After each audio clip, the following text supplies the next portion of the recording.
tudo bem? Paz, tenho a palavra de Deus a compartilhar com você na reflexão de 25 de outubro, cuja leitura do dia em Atos 13 e 14 e também Cantares, capítulos 5 a 8. E peço que você abra em Atos 13, 20 a 24. Vamos refletir sobre o governo eleito pelo povo de Deus. Diz-nos assim a santa e poderosa palavra de Deus. E depois disto, por quase 450 anos, lhes deu juízes até ao profeta Samuel. E depois pediram ao rei, e Deus lhes deu por 40 anos a Saul, filho de Quis, homem da tribo de Benjamim. E quando este foi retirado, levantou-lhes como rei a Davi, ao qual também deu um testemunho, e disse: Achei a Davi, filho de Jessé, homem conforme o meu coração, que executará toda a minha vontade. Da descendência deste, conforme a promessa, levantou Deus a Jesus para Salvador de Israel, tendo primeiro João, antes da vinda dele, pregado a todo o povo de Israel o batismo de arrependimento. Glória a Deus. Pergunto: você sabia que as eleições em nossa nação ocorrem desde o Brasil colônia? Você sabia que isso se deve a uma tradição portuguesa de escolher os administradores de seus povoados? Por que eu começo fazendo esta pergunta? Porque eu fui pesquisar sobre a história das eleições no Brasil e a minha fonte de consulta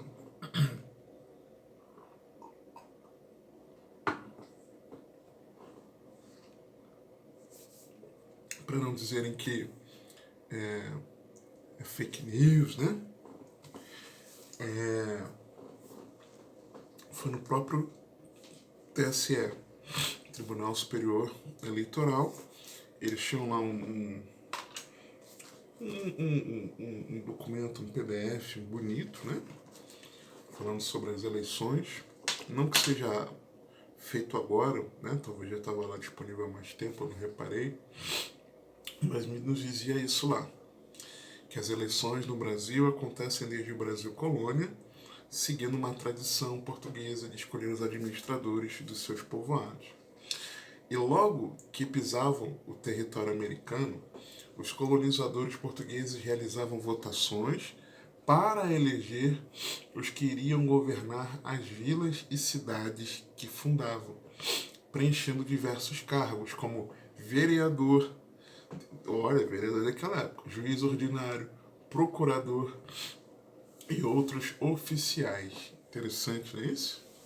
Em 1532, presta atenção, aconteceu a primeira eleição de que se tem notícia e que definiu os membros do Conselho Municipal da Vila de São Vicente, atual São Paulo. Em 1808, como resultado, essa foi uma eleição local, tá? Membros do Conselho Municipal. Em 1808, como resultado da transferência da família real para o Rio de Janeiro, você deve se lembrar disso, da história, em função da invasão francesa a Portugal, o Brasil foi elevado em 1815 de colônia a reino do Império Português, ok? De colônia a reino do Império Português, porque agora a família real estava aqui presente no Brasil. Oficialmente denominado de Reino Unido de Portugal, Brasil e Algarves. Com a libertação de Portugal da ocupação napoleônica em 1815, 7 anos depois, iniciou-se um movimento que em 1820 culminou com a Revolução Liberal do Porto. E entre as reivindicações desse movimento, após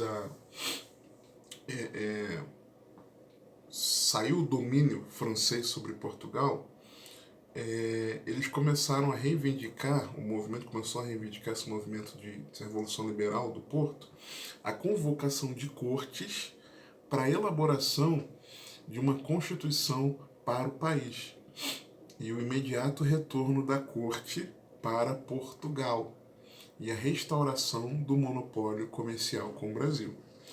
Então, em 1821, ainda no Brasil, Dom João VI decretou, o rei, né, decretou a convocação dos brasileiros para a escolha dos deputados às Cortes de Lisboa. Assim surgiram as primeiras eleições gerais do Brasil.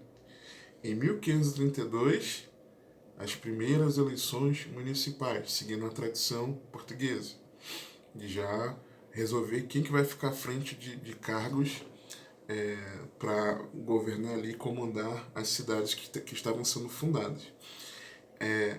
Em 1821 surgiram as primeiras eleições gerais como resposta de Dom João VI ao clamor, né, dessa revolução liberal do Porto de estabelecer cortes.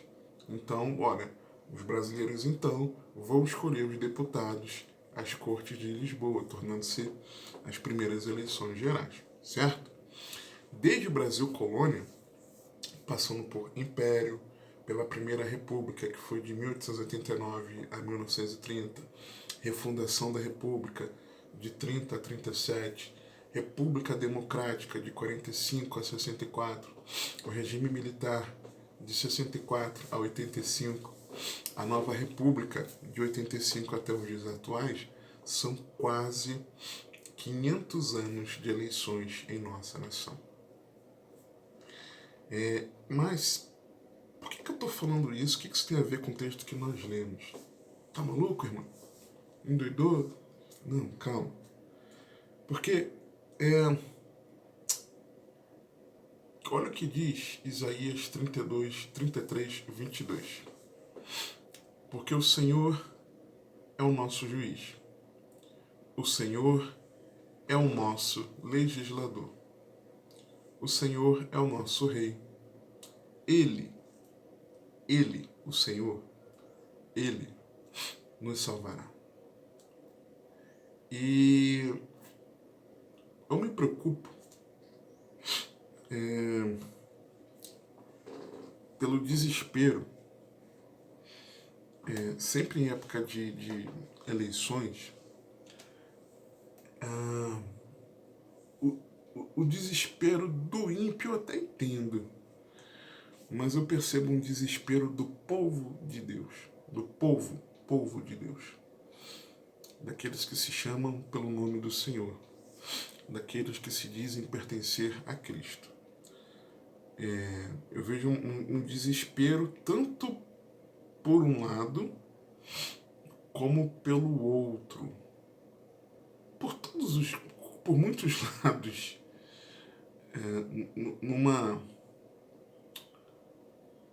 numa religião sendo praticada por determinado candidato, num desprezo aos valores cristãos, no apoio a um outro candidato. No meu ponto de vista, isso é inconcebível, no meu ponto de vista, tá? E tem um lado aí, é de que esse que eu considero inconcebível, votar-se um cristão, votar nele, não consigo compreender, não casa. Mas tem muitos que apoiam, etc, etc, etc. Aqui na cidade há alguns meses teve uma reunião, foi noticiado nas redes sociais, YouTube, uma reunião aqui na cidade desse candidato com pastores e lideranças evangélicas aqui na cidade de São Gonçalo, e para mim foi escandaloso ver vídeos ali de tantos irmãos apoiando essa ideologia, esse estilo né, de governar. Mais do que a ideologia, né, a forma de governo que está ali disfarçando o que é na essência, o que tem sido estabelecido em vários países no mundo ao longo da história. Foi muito triste para mim assistir aquilo ali, sendo que um deles até disse que a igreja no Brasil deveria pedir perdão a esse candidato. Para mim foi algo muito difícil de aceitar isso acontecendo aqui na cidade, mas infelizmente existe essa parcela.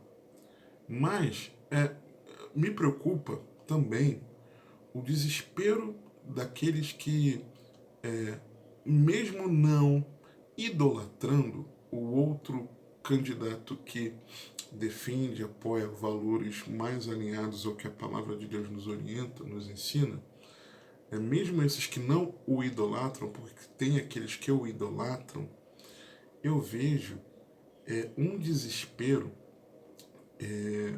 na possibilidade do outro lado ganhar. Os crentes estão desesperados. Ai, meu Deus! Arrancando os cabelos quase.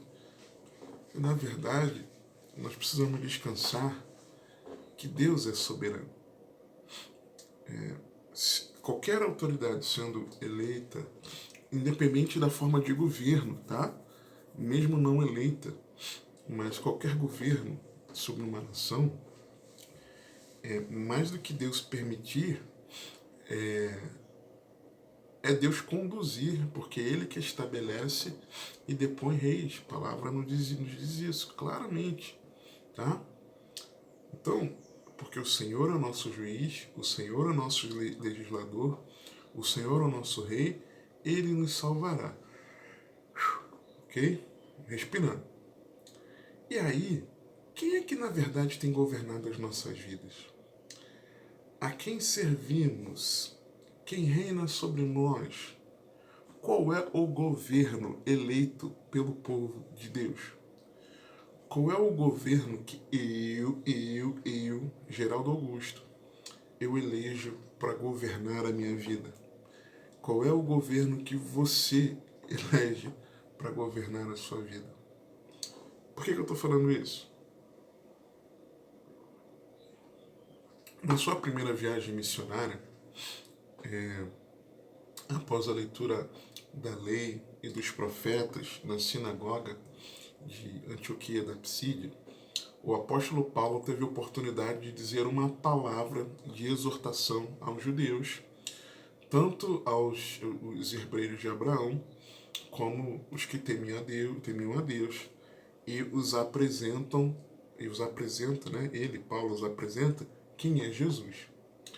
Paulo ele começa falando sobre os patriarcas, a libertação do povo do Egito, a conquista da terra da promessa, o tempo de juízes, o profeta Samuel e a rejeição do povo a esse quando pediram um rei.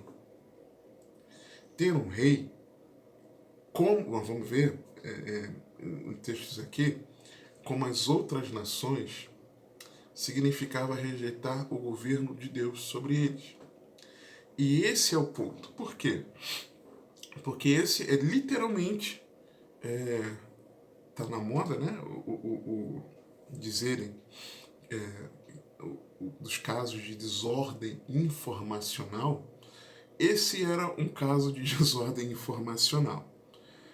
Porque, em última análise, não era uma rejeição a Samuel. Era verdade que eles não gostavam de como os filhos de Samuel se portavam? Sim. Mas, na verdade, na essência, em última análise, era uma rejeição ao governo de Deus. O que é a desordem informacional? É o uso de afirmações que são verdadeiras, tá? Verdadeira, mas que são interpretadas e apresentadas para levar o público a uma falsa percepção da realidade. Era verdade que eles não queriam, que eles não gostavam da forma como os filhos de Samuel governavam, certo? Então, se Samuel morrendo, como é que ia fazer? Como é que ia ficar? É verdade. Mas por que é uma desordem informacional? Porque eles usaram essa afirmação que era verdade mas no interior do coração deles, eles queriam escolher um governante para eles. Eles não queriam mais a Deus. Com isso, seria estabelecido o governo eleito pelo povo de Deus. Tá? Essa rejeição ao governo de Deus, versículos 20 e 21, e depois disto, por quase 450 anos, Deus deu juízes até o profeta Samuel. E depois pediram um rei. Escolheram um governo. E Deus lhes deu por 40 anos a Saul, filho de Quis, homem da tribo de Benjamim. Só que aí, olha que maravilhoso. Deus, ele é soberano, gente. Deus, ele é soberano. Deuteronômio 17, 14 e 15. Deus não é surpreendido. Diz assim: quando entrares na terra que te dá o Senhor teu Deus, e a possuíres, e nela habitares, e disseres: porei sobre mim um rei, assim como tem todas as nações que estão em redor de mim. Porás certamente sobre ti como rei, aquele que escolher o Senhor teu Deus. Dentre teus irmãos porás rei sobre ti. Não poderás pôr homem estranho sobre ti, que não seja de teus irmãos. O que Deus está mostrando aqui? Que Deus já sabia. Deus não disse: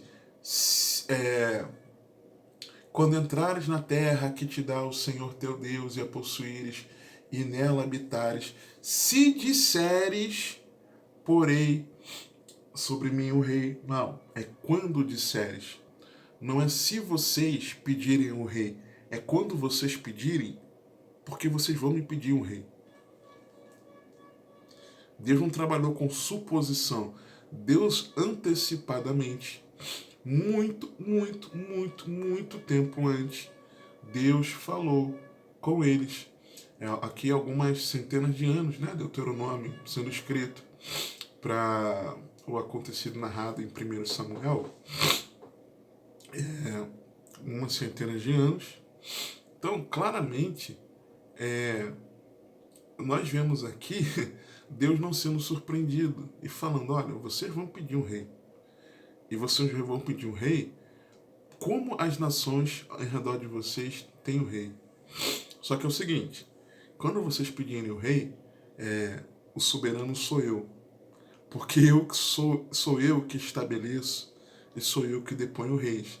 Então, certamente sobre ti como rei, aquele que escolher o Senhor, teu Deus. Tá? Vocês vão eleger um governo? Vão, tá ok. Mas esse governo que vocês vão escolher vai ser o que eu quiser, tá? Porque é ele que escolhe. É Deus que vai estabelecer o presidente da nossa nação brasileira, como de qualquer outro. Se ele é deposto, se ele sai, se não é eleito, e nas nações aí que a forma de governo é diferenciada, é ele que estabelece e ele que depõe o governante.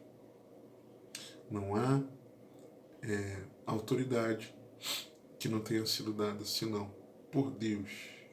Por Deus. E aí, Deus, ele é soberano. E o que eles tinham? Quando eles falaram a desordem informacional. A desordem informacional era uma cortina de fumaça, uma desculpa afiada. 1 Samuel 8, 1 a 5. Sucedeu que, tendo Samuel envelhecido, constituiu a seus filhos por juízes sobre Israel. E o nome do seu filho primogênito era Joel, e o nome do seu segundo, Abia, e foram juízes em Berseba. Porém seus filhos não andaram pelos caminhos dele, antes se inclinaram à avareza e aceitaram suborno, e perverteram o direito. Então todos os anciãos de Israel se congregaram e vieram a Samuel, a Ramá, e disseram-lhe: Eis que já estás velho, e teus filhos não andam pelos teus caminhos. Constitui-nos, pois, agora um rei sobre nós, para que ele nos julgue como tem todas as nações. E qual é a desculpa que você usa para que Deus não governe o teu coração? Qual é a desculpa que eu uso para que o Senhor não reine sobre a minha vida? Qual é a desculpa que nós utilizamos para que Jesus não esteja no trono do nosso coração? Qual é a desculpa? É a enfermidade? É o desemprego? É o problema na família? Qual é a desculpa? Qual é a desculpa? Ah, mas é a igreja, é a pregação na igreja, é o meu pastor, são os irmãos, é a política, é o time de futebol que não ganhou. O quê? Qual é a desculpa? Sabe? Qual é a desculpa? É o verão, é o inverno. Qual é a desculpa? É a pandemia. Qual é a desculpa? É a violência. Qual é a desculpa? Qual é a informação verdadeira, mas que lá no fundo é uma cortina de fumaça para você tentar convencer de que aquilo é o real motivo? Qual é a desculpa? O versículo B, parte B do versículo 5, quando eles falam lá que ele já estava velho, os filhos não andam pelos caminhos, eles pedem para que ele não julgue como tem todas as nações. Vontade de parecer com o mundo.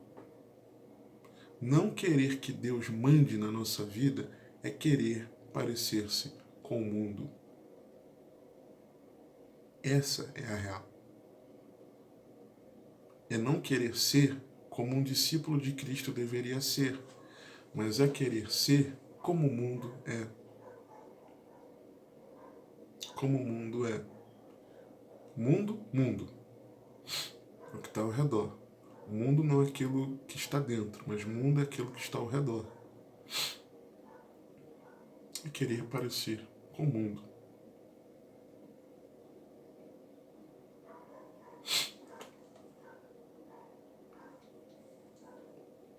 Outra, dos versos 6 a 8.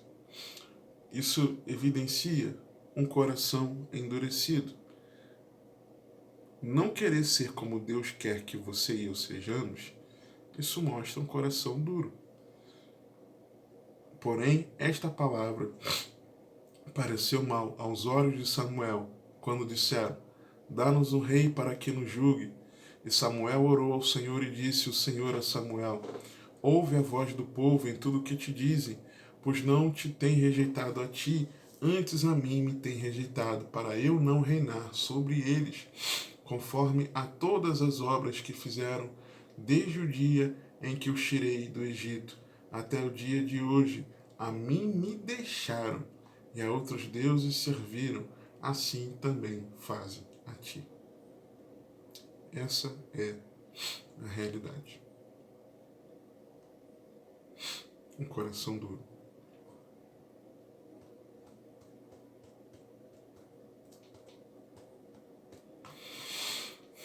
E isso traz consequências. Versos 9 em diante. Agora, pois, 1 Samuel 8 ainda. Agora, pois, ouve a sua voz, porém, protesta-lhes solenemente e declara-lhes qual será o costume do rei que houver de reinar sobre eles. E falou Samuel todas as palavras do Senhor ao povo, que lhe pedia o rei, e disse: este será o costume do rei que houver de reinar sobre vós. E aí, isso traz consequências para a família. Rejeitar o governo de Deus. Eleger o outro governo sobre si. Ele tomará os vossos filhos e os empregará nos seus carros, e como seus cavaleiros, para que corram adiante dos seus carros, e os porá por chefes de 1000 e de 50, e para que lavrem a sua lavoura, e façam a sua cega, e fabriquem as suas armas de guerra, e os petrechos de seus carros, e tomará as vossas filhas para perfumistas, cozinheiros e padeiras. Traz também uma consequência na vida geral. Versos 14 a 17. E tomará o melhor das vossas terras e das vossas vinhas e dos vossos olivais, e os dará aos seus servos, e as vossas sementes, e as vossas vinhas dizimará, para dar aos seus oficiais e aos seus servos, também os vossos servos, as vossas servas, os vossos melhores moços e os vossos jumentos tomará e os empregará no seu trabalho, dizimará o vosso rebanho. E por fim, uma servidão voluntária. Porém, o povo não quis ouvir a voz de Samuel, verso 19, e disseram, não mais haverá sobre nós. Não, mas haverá sobre nós um rei. Consequências na família, consequências na vida cotidiana, mas quando nós rejeitamos a Deus, nós voluntariamente estamos dizendo, não me importo com as consequências de andar longe de Deus. Porque, na verdade, eu quero voluntariamente que essas coisas me governem. Quando eu rejeito a Deus, é isso que eu estou fazendo. Ter um rei foi o governo eleito pelo povo de Deus. Qual o governo que você tem elegido para governar a tua vida? Para reinar sobre o teu coração? Esse era o desejo de Israel. 1 Samuel 9, 17 a 21. E quando Samuel viu a Saul, o Senhor lhe respondeu, eis aqui o homem de quem eu te falei, este dominará sobre o meu povo. E Saul se chegou a Samuel no meio da porta e disse, mostra-me, peço-te, onde está a casa do vidente. E Samuel respondeu a Saul e disse, eu sou o vidente, sobe diante de mim ao alto, e comei hoje comigo, e pela manhã te despedirei, e tudo quanto está no teu coração, tu declararei. E quanto às jumentas que há 3 dias se te perderam, não ocupes o teu coração com elas, porque já se acharam. E para quem é todo o desejo de Israel, porventura não é para ti e para toda a casa de teu pai? Então respondeu Saul e disse, porventura não sou eu filho de Benjamim, da menor das tribos de Israel? E a minha família é a menor de todas as famílias da tribo de Benjamim? Por que, pois, me falas com semelhantes palavras? Só que aí, os versos 22 e 23 aqui do texto inicial, Atos 13, nós vemos a soberana misericórdia de Deus com a promessa dele ser o nosso governante, mesmo o povo escolhendo errado. Versículo 22. Escute, mesmo o povo escolhendo errado. E quando este foi retirado, Saul, eles tinham pedido um rei, né? Levantou-lhes como rei a Davi, ao qual também Deus deu testemunho e disse, achei a Davi, filho de Jessé, homem conforme o meu coração, que executará toda vontade. Então, a princípio, vou colocar alguém segundo o meu coração, tá? Depois, olha o que o texto diz, da descendência deste, conforme a promessa, levantou Deus a Jesus para Salvador de Israel. Lembra lá de Isaías 33, 22, o Senhor é o nosso juiz, o legislador e o nosso rei, ele nos salvará, porque ele é o nosso governo. Deus permitiu que fosse escolhido, que eles escolhessem o rei. Estabeleceu os reis, porque ele é o soberano, ele que estabelece e depõe. Mas desde ali Davi ele prometeu, do descendente de Davi, eu vou trazer o verdadeiro rei de Israel. Eu vou de volta governar o meu povo. E isso é extraordinário. Porque mesmo nós fazendo as burradas que nós fazemos, mesmo nós entregando o nosso coração ao governo dos nossos projetos, dos nossos planos, dos nossos sonhos, das nossas dificuldades, das ideologias, das circunstâncias, mesmo nós entregando o governo do nosso coração, da nossa vida, a tudo isso, Deus ainda nos dá a oportunidade de nós nos submetermos ao descendente de Davi, ao seu filho Jesus, que veio nos salvar. E aí, esse governo não seria dos descendentes, mas do próprio Senhor. 1 Crônicas 28, 4 a 7.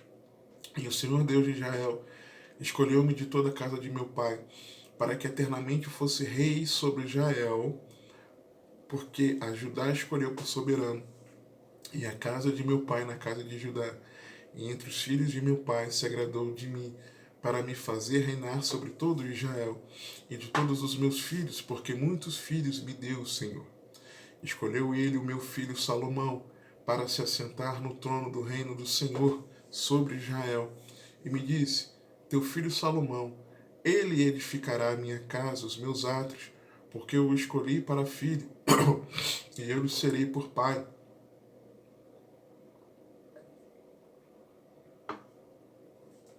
E estabelecerei o seu reino para sempre, se perseverar em cumprir os meus mandamentos e os meus juízos, como até ao dia de hoje.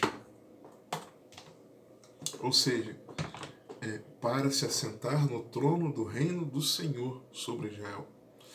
Davi tinha essa consciência de que o rei, na verdade, na essência, o trono não era dele, da sua linhagem, mas o trono era do Senhor. O reino era do Senhor. Davi tinha essa consciência. E isso pela vontade de Deus e por sua palavra, segundo Samuel 7, 18 a 21. Então entrou o rei Davi e ficou perante o Senhor e disse: quem sou eu, Senhor Deus, e qual é minha casa para que me tenhas trazido até aqui? E ainda foi isto pouco aos teus olhos, Senhor Deus, senão que também falaste da casa de teu servo para tempos distantes. É este o procedimento dos homens, ó Senhor Deus? E que mais te pode dizer ainda Davi? Pois tu conheces bem a teu servo, ó Senhor Deus.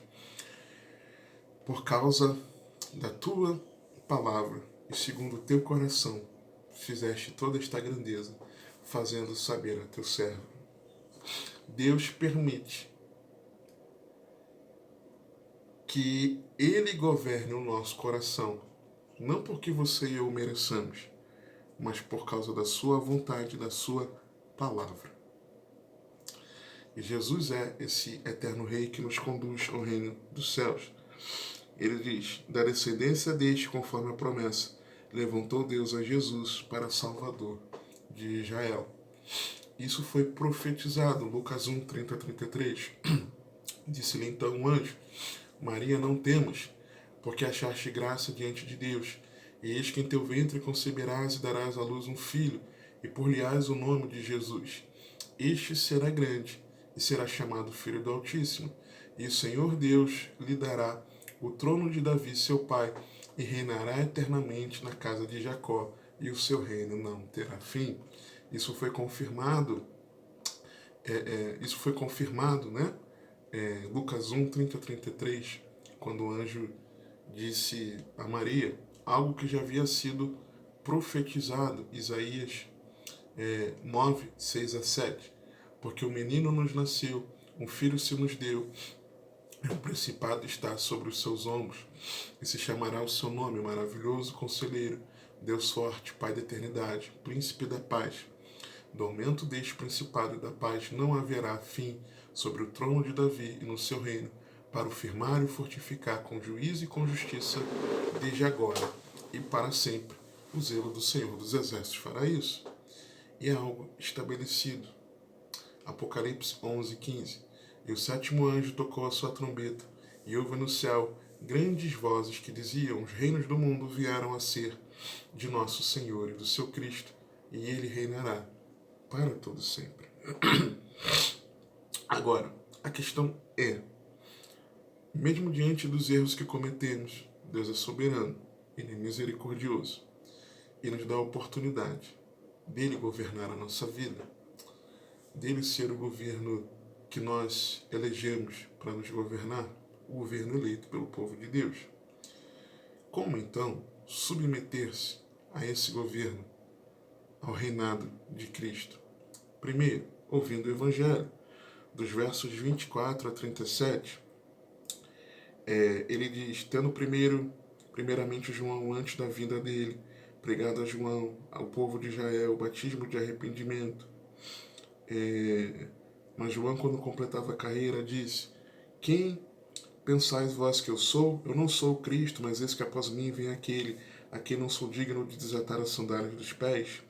Homens irmãos, filhos da geração de Abraão, e os que dentre vós temem a Deus, a vós vos é enviada a palavra desta salvação. Por não terem conhecido a estes que habitavam em Jerusalém, e os seus príncipes condenaram-no cumprindo as vozes dos profetas que se leem todos os sábados.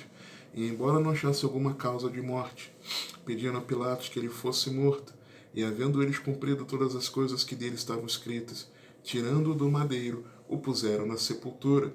Mas Deus o ressuscitou dentre os mortos, e ele, por muitos dias, foi visto pelos que subiram com ele da Galiléia a Jerusalém, e são suas testemunhas para com o povo. E nós vos anunciamos que a promessa que foi feita aos pais, Deus a cumpriu a nós, seus filhos, ressuscitando a Jesus. Então, Jesus é aquele que morreu por causa dos nossos pecados, conforme prometido nas Escrituras. Jesus veio, Deus se fez carne, habitou entre nós, cheio de graça e verdade, gerado do Espírito Santo, sem pecado, vivendo sem pecado, morrendo sem culpa alguma, por jamais ter pecado, mas sobre si levou a nossa maldição, sobre si levou os nossos pecados, recebendo a punição pelos nossos pecados, mesmo sendo justo, por nós injustos, para que por meio do seu sacrifício os nossos pecados fossem perdoados. Ele ressuscitou como prova de que Deus atribui a justiça de Cristo, que jamais pecou, a mim e a você. Amém? Hebreus 1, de 1 a 9, nos mostra que Deus antigamente falou pelos profetas, de muitas vezes, de muitas maneiras, e a nós falou-nos nesses últimos dias pelo Filho. Pelo Filho, que, havendo feito por si mesmo a purificação dos nossos pecados, assentou-se à destra da majestade nas alturas. E a esse Filho, maior do que os anjos, né? Diz, ó Deus, o teu trono subsiste pelos séculos dos séculos. Cetro de equidade é o cetro do teu reino. Ok? Segundo, correspondendo em fé e arrependimento. Versículos 38 em diante aqui de Atos 13. Seja-vos, pois, notório, homens e irmãos, que por este se vos anuncia a remissão dos pecados, e tudo que pela lei de Moisés não pudeste ser justificados, por ele é justificado todo aquele que crê. Vede, pois, que não venha sobre vós os que está dito nos profetas. Vede, ó desprezadores, espantai-vos e desaparecei, porque espera uma obra em vossos dias, obra tal que não crereis se alguém vos contar. Marcos 1, 14, 15. E depois que João foi entregue à prisão, veio Jesus para a Galiléia, pregando o evangelho do reino de Deus e dizendo, o tempo está cumprido e o reino de Deus está próximo. O reino, o governo, arrependei-vos e crede no evangelho. Terceiro, permanecendo na graça de Deus. 42 e 43. E saídos os judeus da sinagoga, os gentios rogaram que no sábado seguinte lhes fossem ditas as mesmas coisas, e despedida a sinagoga, muitos dos judeus e dos prosélitos religiosos seguiram Paulo e Barnabé, os quais, falando-lhes, os exortavam a que permanecessem na graça de Deus. Colossenses 12, 13, de 12 a 23, nos diz, dando graças ao Pai que nos fez idôneos para participar da herança dos santos na luz, o qual nos tirou da potestade das trevas e nos transportou para o reino do Filho do seu amor, em quem temos redenção pelo seu sangue, a saber, a remissão dos pecados. Aí mais à frente ele diz, e havendo por ele feito a paz pelo sangue da sua cruz, por meio dele, reconciliar-se consigo mesmo todas as coisas, as que estão na terra como no céu. No outro tempo éramos estranhos, inimigos do entendimento pelas obras más, agora nos reconciliou no corpo da sua carne, pela morte, para perante ele nos apresentar santos, repreensíveis e culpáveis, se na verdade permanecermos fundados, firmes na fé, e não nos movermos da esperança do Evangelho que temos ouvido, o qual foi pregado a toda criatura que há debaixo do céu. Então, permanecendo na graça. 4. Nutrindo a esperança da eternidade. Porque aí no sábado seguinte a cidade ouve, os discípulos, os judeus, encheram-se de inveja, contradiziam. Mas o 46, mas Paulo e Barnabé, usando de ousadia, disseram, era mister necessário, né, que a vós os pregasse primeiro a palavra de Deus, mas visto que a rejeitais e não vos julgais, dignos da vida eterna, eis que nos voltamos para os gentios. E aí o 48, os gentios ouvindo isto alegraram-se, glorificaram a palavra do Senhor e creram todos quantos estavam ordenados para a vida eterna. 2 Pedro 1 nos mostra isso, quando ele fala assim, portanto, irmãos, procurai fazer cada vez mais firme a vossa vocação e eleição, porque fazendo isto nunca jamais tropeçareis, porque assim vos será amplamente concedida a entrada, versículo 11, né? 10 e 11, no reino eterno de nosso Senhor e Salvador, Jesus Cristo. 5, suportando a perseguição, porque do 49 51, 50, né? Mas os judeus incitaram algumas mulheres religiosas e honestas e os principais da cidade, levantaram perseguição contra Paulo e Barnabé, os lançaram fora dos seus termos. Mateus 5, 10. Bem-aventurados os que sofrem perseguição por causa da justiça, porque deles é o reino dos céus. 6. Alegrando-se na salvação. 52 na parte A. E os discípulos estavam cheios de alegria. Romanos 14, 17. Porque o reino de Deus não é comida nem bebida, mas justiça e paz e alegria no Espírito Santo. Em 7º lugar, enchendo do Espírito Santo.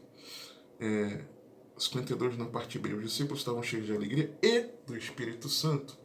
Efésios 5, 18 a 21. E não vos embriagueis com vinho, em que há contenda, mas enchei-vos do Espírito, falando entre vós em salmos e hinos e cânticos espirituais, cantando e salmodiando ao Senhor no vosso coração, um coração governado pelo Senhor, dando sempre graças por tudo a nosso Deus e Pai, em nome de nosso Senhor Jesus Cristo, sujeitando-vos uns aos outros no temor de Deus. Revisando aqui, como então se submeter ao governo de Deus, eleger o governo de Deus, de Cristo sobre nós, ouvindo o Evangelho, correspondendo em fé e arrependimento, permanecendo na graça de Deus, nutrindo a esperança da eternidade, suportando a perseguição, alegrando-se na salvação e enchendo-se do Espírito Santo. Amém? Que o Senhor te abençoe e te guarde, que Ele te conduza e governe a sua vida. Por isso que eu digo isso, tá? E governe a sua vida, porque você tem acesso.